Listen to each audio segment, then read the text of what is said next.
and I'll work out how to share. So I share my screen. Yeah. Okay. So great to see you, Heather.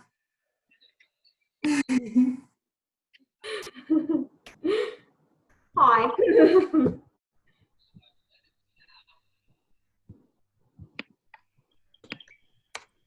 Now, I'm so lucky I have 11-year-olds in the house to show me how to start a slideshow.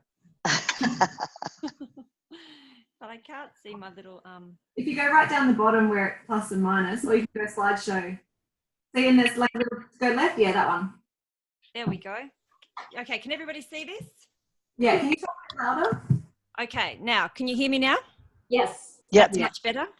Okay, perfect. All right, well, so today what I'd like to talk to you about is how to live an empowered life, starting with 3 easy self-love or self-compassion techniques. To start off, I'll talk to you a little bit about who I am.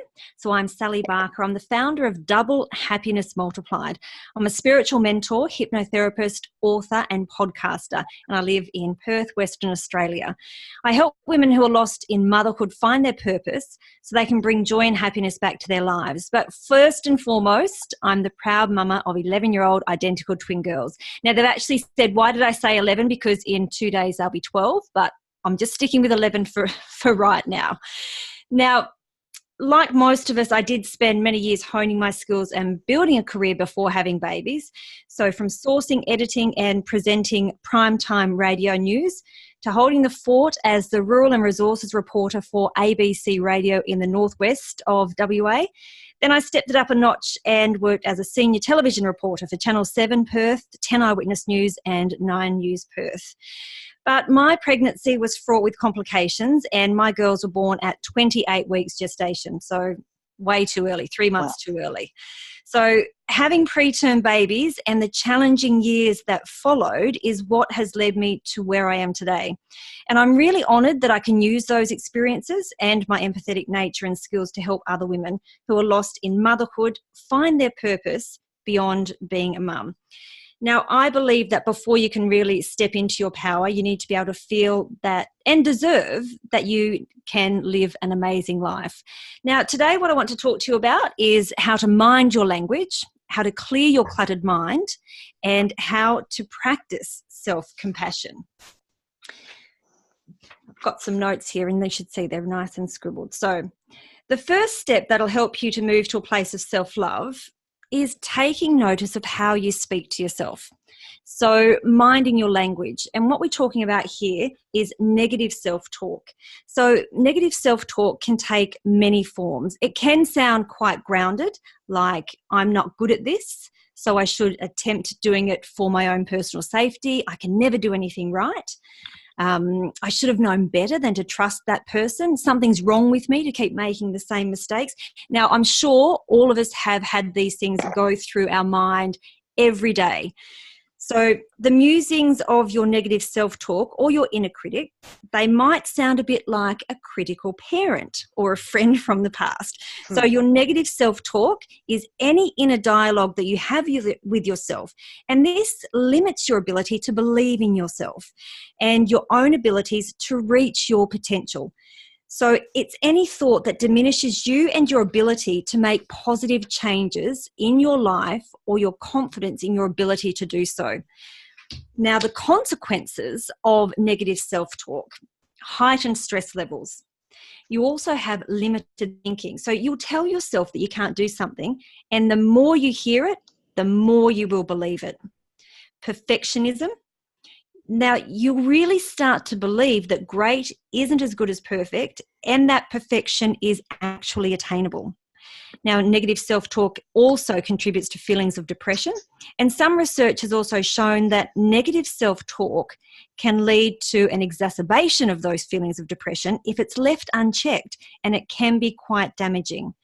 Now, also negative self-talk really plays havoc on relationships. So whether the constant self-criticism makes you seem needy and insecure, or you turn that negative self-talk into more general negative habits, and that can really bother some people.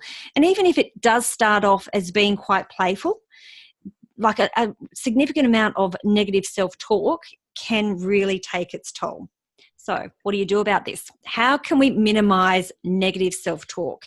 We have a bit of fun with it. So what we want to do is catch our critic. So learn to notice when you're being self-critical so you can begin to stop it. For example, notice when you say things to yourself that you wouldn't say to a friend or a child. Give your inner critic a nickname.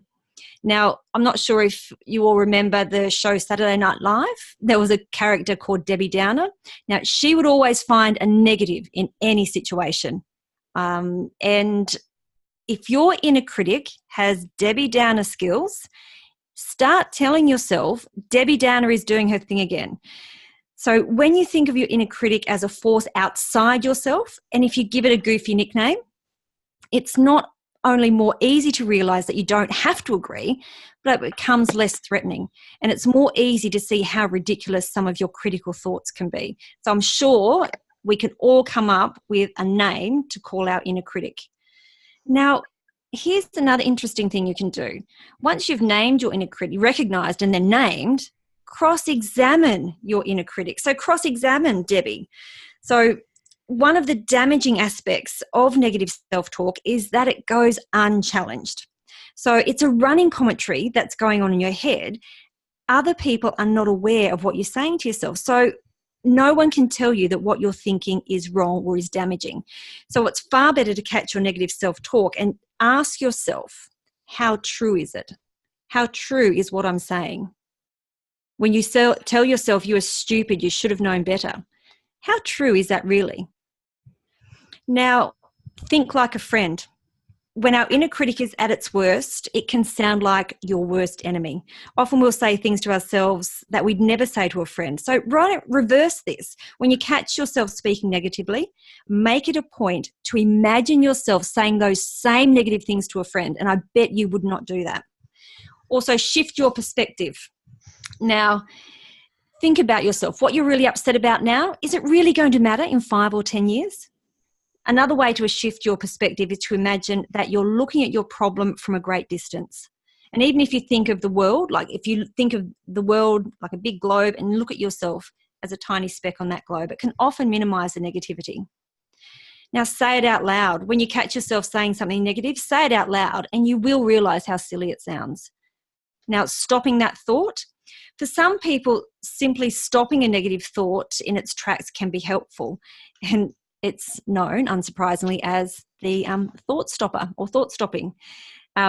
You can also you would have heard of putting a rubber band around your wrist, and every time you catch yourself saying something negative, that rubber band, that's, when you think, oh my gosh, I'm no good or anything like that, flick that rubber band and that can snap you back out to stop that thought or change that thought, which is the next thing. Replace it with something good. Replace it with something better. So take the negative thought and change it into something encouraging that's also accurate, and repeat it until you find yourself needing to do it less and less.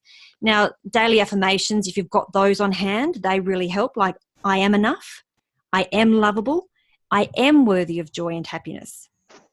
Now, the second step I want to talk about is how do we get from a place of stress and anxiety to connect to that place of peace and power within. So this all ties in with how we're actually going to feel confident in challenging our inner critic, and meditation. Now, I remember growing up, and meditation was a big part of our family. Mum and Dad, we went to the spiritualist church, and we did meditation circles and all of those kinds of things. But it's surprising to me how loads and loads of people say the first thing I do is meditate, and that they'll advise people to go and meditate on that. And lots of people are confused and are not really sure how to meditate. So they feel like they are a failure at meditating because they sit there, they try and be quiet, they try and be still for 5, 10, 15 minutes, nothing happens. So what I suggest is guided meditations. So meditation is an amazing practice. It's an amazing practice for aligning your mind, body, and your spirit by going deep within so you can access the power of your own belief to create what you truly desire. Now, guided meditations, deep relaxation, and mind-body techniques, they're not passing fads or trends or new age nonsense. Now, how does guided meditation work? Now, you don't need to know how to meditate, like I just said. All that's required is that you listen and you move effortlessly into the renewing waters of your subconscious mind. Now, the subconscious mind has control over the 37.2 trillion cells of your body. Now, that is crazy to think of. It also regulates and connects all 12 systems that keep you alive and functioning. There's also some, and Gina will really, really like this, in terms of hormonal and cellular effects of meditation, which is great when we're talking about menopause. It slows down our brainwave activity and it subdues our stress levels while triggering the human growth hormone. It helps calm the adrenals and allows them to rest. It takes your endocrine system out of a state of high alert. It alkalizes your system. It balances out acidity that has accrued through the overactivity of your analytical mind and the fear-based thinking that generates stress hormones. And meditation decreases inflammation at the cellular level. So it neutralizes acidosis, which in turn minimizes our pain. So just by being in a meditative state, your mind becomes still, clear, and reflective. Now let's move on to the next part of what I really want to talk to you about, and the final step in pulling all of this together, and that's self-compassion. So if everyone can get a little bit comfortable, not too comfortable because I don't want you to fall asleep, I'm going to take you through a little exercise on self-compassion. So can everybody still hear me? Mm-hmm. Yep. Okay. So is everybody in a comfortable spot? Okay. Now to start with this, I want you all to close your eyes.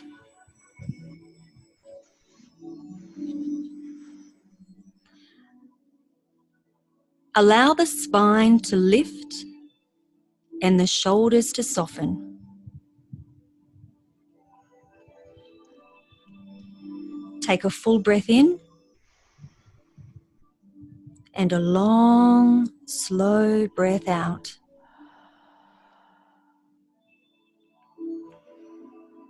I invite you to think of a situation in your life right now that's difficult.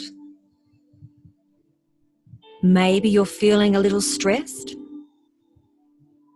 or you're worried about something happening, or perhaps there's tension in one of your relationships.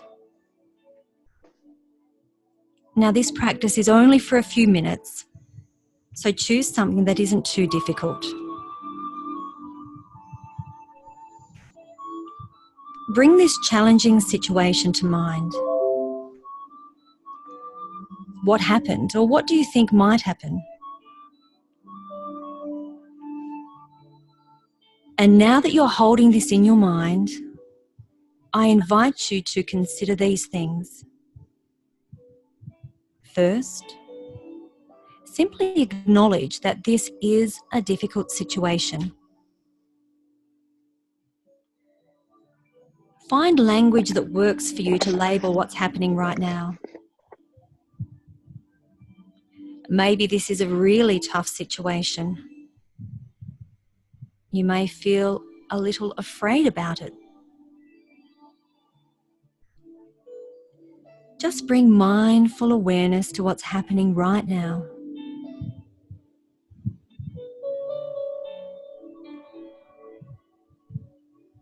Next, acknowledge that difficulty is a part of life. It's something you've experienced before, and everyone around you has experienced before too. Remind yourself of our common humanity. That difficulty is a part of our experience, and like everything else, it too will shift.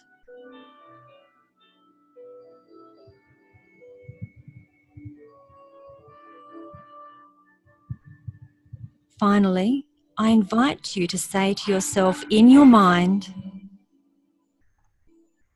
may I be kind to myself in this moment. Acknowledge that no matter how hard the situation is, you can still be kind to yourself. Use any language you'd like that supports this sense of kindness. Choose wording you would offer to a friend going through something similar. I'm here for you. It's going to be okay. You are loved. You are supported. Now rest your hand on your heart and offer kindness to yourself.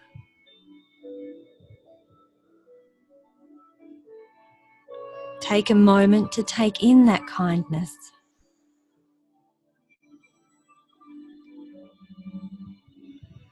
Breathing in, breathing out, breathing in, breathing out.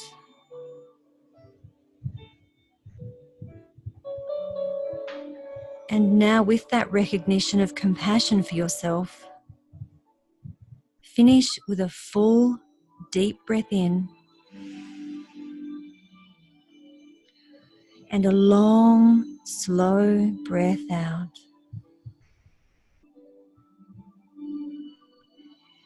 Bring your awareness back slowly, feeling a sense of incredible self-love and self-compassion.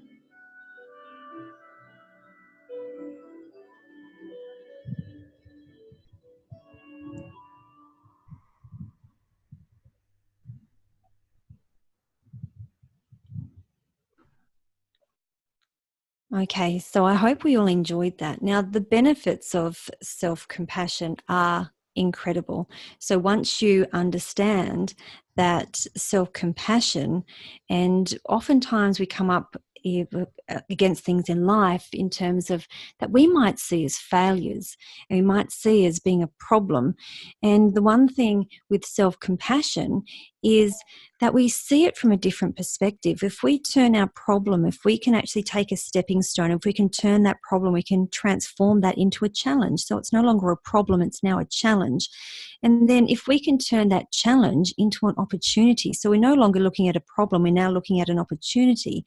And then if we look at that opportunity as a gift, so it's no longer a problem, it's a gift. So working through exercises just like that, giving ourselves self-compassion, putting our hand on our heart and giving ourselves that kindness that we will give to a friend, a loved one, or someone else who comes to you with a problem, you can give yourself that gift.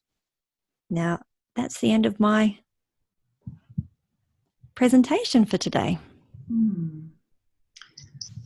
Gosh, Sally, thank you so much. Oh, my pleasure. Can I just say your voice is amazing? I swear. It's so relaxing. Thank you so much. Thank you. I hope you enjoyed that.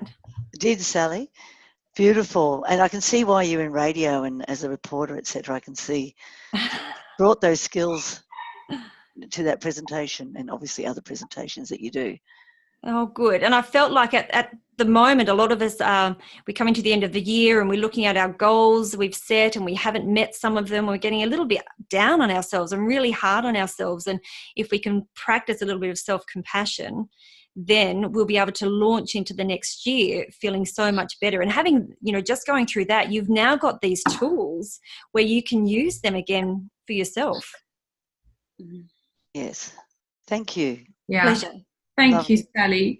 Pleasure. Your meditations are amazing. Have you got any of them already recorded? I do have some I've recorded, yes. Yeah, so I have them. I can... Yeah, I'd love to somehow find out wonderful. Thank you. Sally, is that part of your... Have you thought about doing that for your free offer? Yes, actually. Yes. Definitely. Excellent. So just around what I've done there, because I do have, where there's a workbook and a meditation that goes with it, but just on this particular topic, I was going to do that particular meditation, that exercise with a workbook. And there's also a couple of journaling prompts to go at the end of that exercise as well. Excellent. Well done. Amazing. Thank I you. love that so much. I was taking lots of notes. I took a photo of one of the slides just so we can use it later in the inner circle to talk about how fabulous you are. But I really love that around taking a problem and viewing it as a challenge, and then taking that challenge and viewing it as an opportunity, and then the opportunity viewing it. I think, you know, because if you go from a problem to a gift, you're like, okay, great. Like, but it absolutely makes sense breaking it down like that. I really love that. And you know a great way to do that, so I won't take too much time, but if you look at your problem and if you really visualize that problem, and you know the Etch-a-Sketches that you have as kids, and you kind of shake them to get rid of that image. So in between each step, think of the problem, then, you know, shake your head like it's an Etch-a-Sketch, and then imagine it as a challenge. And then once you've imagined it as a challenge, then shake your Etch-a-Sketch again, and then do the same thing when you move on to your opportunity, like shake it again, and then go, well, that's actually a gift. So you're really shaking it out, and you're changing that image, because you can't, like you said, you can't go from problem to gift. You have to do the stepping stones.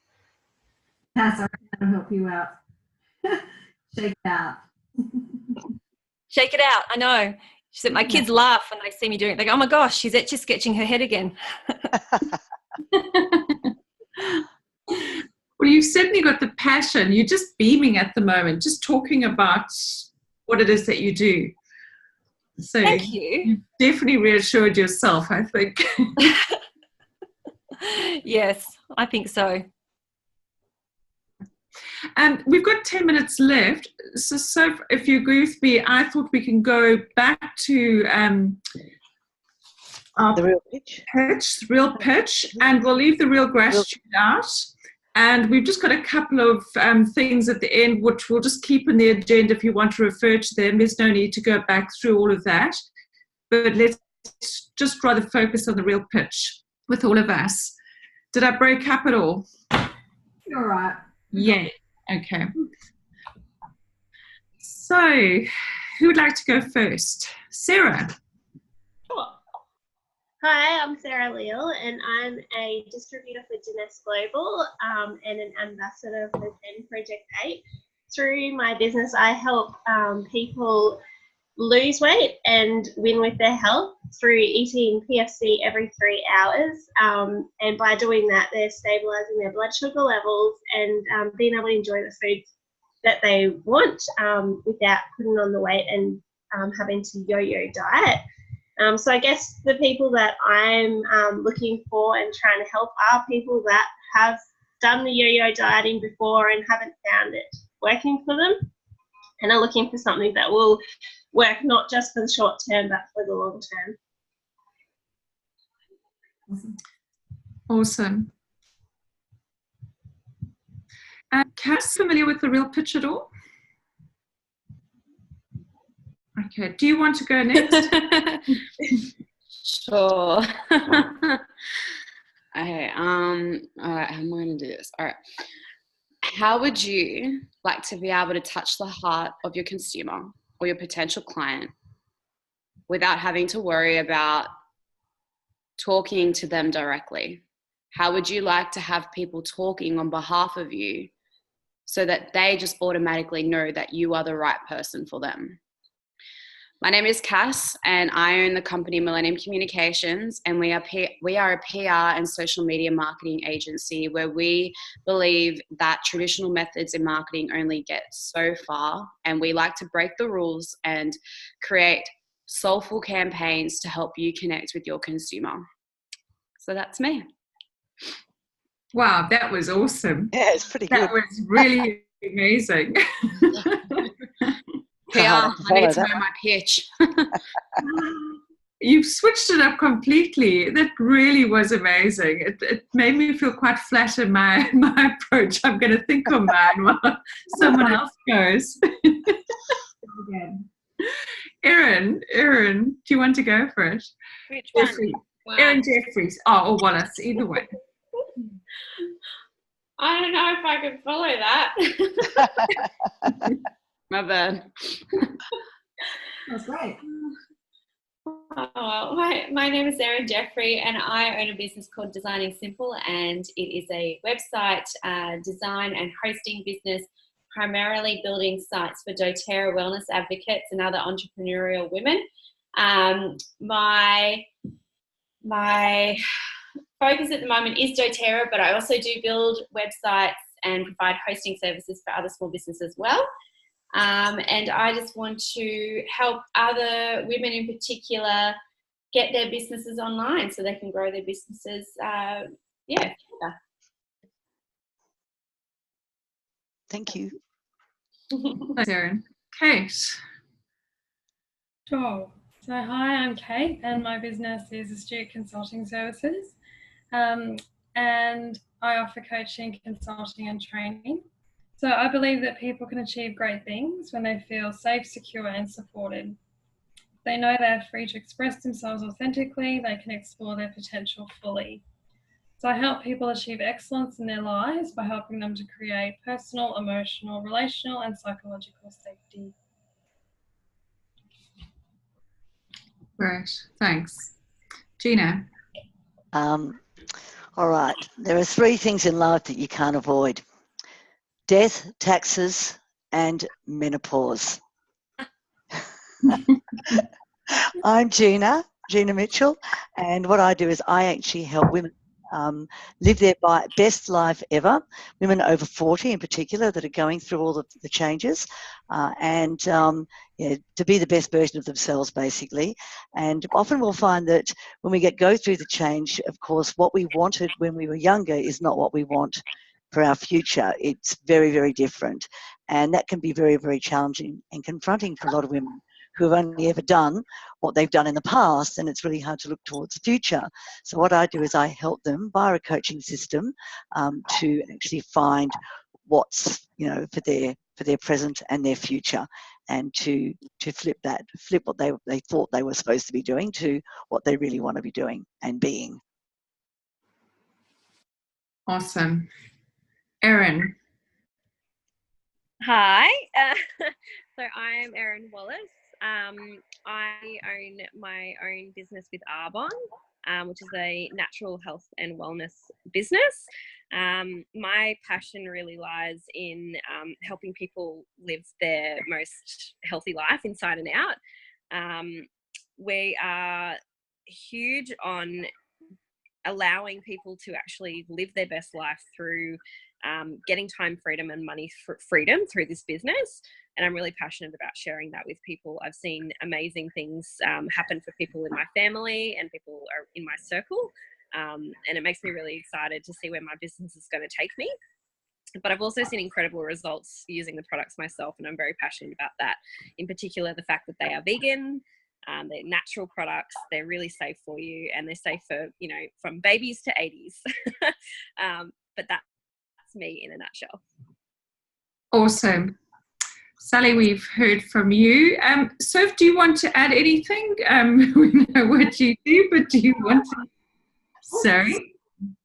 Okay, so picture this. It's New Year's Eve and you're sitting down with your best friend.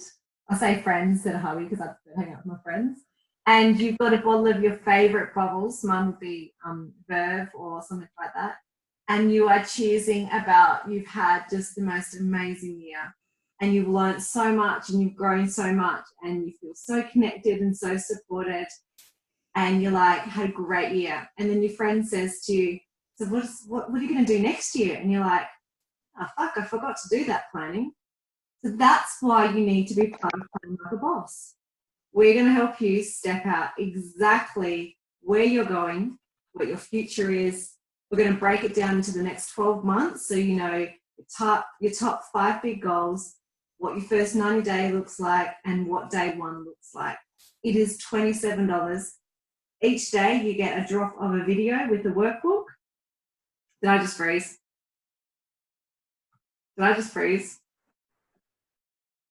A little bit, it's okay. Each day you get an email with a video and a workbook, and we coach you through each session. The videos are short, and I froze again, didn't I? No. Oh, you all froze. And there's a pop-up Facebook group so you can share and ask questions. It's co-written by amazing business coach Nicole Twerk from Melbourne. She's a community leader. And Bianca Van Reet, which I think a few of you know, who's a community leader in Northern Beaches. So if you haven't done it, why not? It's $27. You can do it every single year from then. You've got it in your toolkit. It is awesome. Hey, Gina. Julia. It's really great, really great. You, Julia, do you want to talk? I loved it. Awesome. I mean, do you want to do the pitch? Sorry. Oh, am I going to do my pitch? Sorry, you broke up there. Yes, I'll do it. And then Heather next. Okay. Hi, I'm Julia Cartwright. I am a personal branding coach. I offer coaching services together with digital products. I help emerging, bold-hearted entrepreneurs create powerful, aligned personal brands. And I do this using Zen business principles. It starts with uncovering the fears that are keeping you stuck and reaffirming your unique value that will make a difference in the world, and instilling clarity and confidence to create a consistent brand that captures your unique style. And yeah, that's me. Heather, are you there? She's muted. Yeah, she's got the little one with him, although not so little anymore. He's so big. He's so big. That's all right. She might have had to. I've recorded it anyway for her. All right. Awesome. Well, we're just about on time, so I think if we start wrapping it up, does anyone want to offer anything that they want to add to the final last minutes? Can I just say about the plan like a boss? When it got to session 4 and I was breaking it down into, how you had to do the revenue per month, the product sold, all that sort of thing. I was trying to do it at the time, but it was just like, I couldn't do all the numbers. So I had to actually take a step back, and I just did it then. I think it took me about 2 hours to actually go through it properly, So did anybody else find that, or was that just me that did the course? But yeah, so I had to actually put it on my own spreadsheet. I had to sort of make my own columns, and I had to sort of do my own thing because I guess the table that was there was just a guide. But that's what I found I had to do to really drill down into what I really want to actually achieve for next year. So if you haven't done it yet and you get to that stage and you go, I can't do this on the hop, I really need to think about it, bear in mind that that's okay, and I think that that's quite normal. Yeah, absolutely. We even say, pause the video now and go and complete that section. Then when you come back, did you pause it? Okay, let's go. Yeah, but it's more than pause. I had to pause it for I actually went through the whole thing and I went back to it because I wanted to actually get the big picture and then go back and drill down into exactly what I needed to do. Great. Yeah. Make sure you share that in the Plan Like a Boss group so everyone else can learn from that. Yeah, I will. Okay. I better write that down. No worries. We see your message. It's all good, darling. Mm-hmm. Awesome. Well, I think that's it for tonight. The only thing left to talk about is our next meeting, which is on the 11th of December. How does everyone feel with that being our last meeting? Is everyone okay to make this meeting? Because I think traditionally a lot of the other groups are either meeting off-site, and we obviously can't do that. So I thought perhaps we just come with a glass of wine and we celebrate together, have a more relaxed meeting, and just take it as it goes. How's that? Sounds good to me. Christmas hats. Christmas or decorations behind or something, I think would be cool. Yeah. Sounds good. Tinsel. 5 sessions. Party hats. Yeah. Yeah. Well, considering it's my showcase and I'm hugely obsessed with Christmas, if you have your Christmas tree up by then, which I hope you do, mine is up already. Maybe sit in front of it. It's not even December. Yeah, I know. I was trying to stay awake so I wouldn't get jet lagged. Didn't work. Oh, Cass, on that note, Cass, can we put into the schedule that people need to take a photo of their Christmas tree and post it up into the circle? Or the big group, or both, whatever. I'll leave that to you. You figure it out. But yeah, that'd be fun. Everyone take a photo of their Christmas tree. Awesome. That's it for tonight. Thanks, everyone. That was really good. I enjoyed that. Thank you. Yeah. I feel like Thank you. Thanks, Sally. Thank you. My pleasure. Yeah, thanks, Sally. And Thanks, thanks, Sally. Julia, for hosting. You recorded a training that you put then up into the chat group around MailChimp, like an overview on how to use it. That's amazing. Oh, thanks, Julia. I haven't seen that yet, but I will. I saw it come up and I went, I'll have to have a look at that. You are amazing. That's so Thank you. Thank you very much. Really like sharing and teaching as well. But that is amazing that you did that. You guys rock.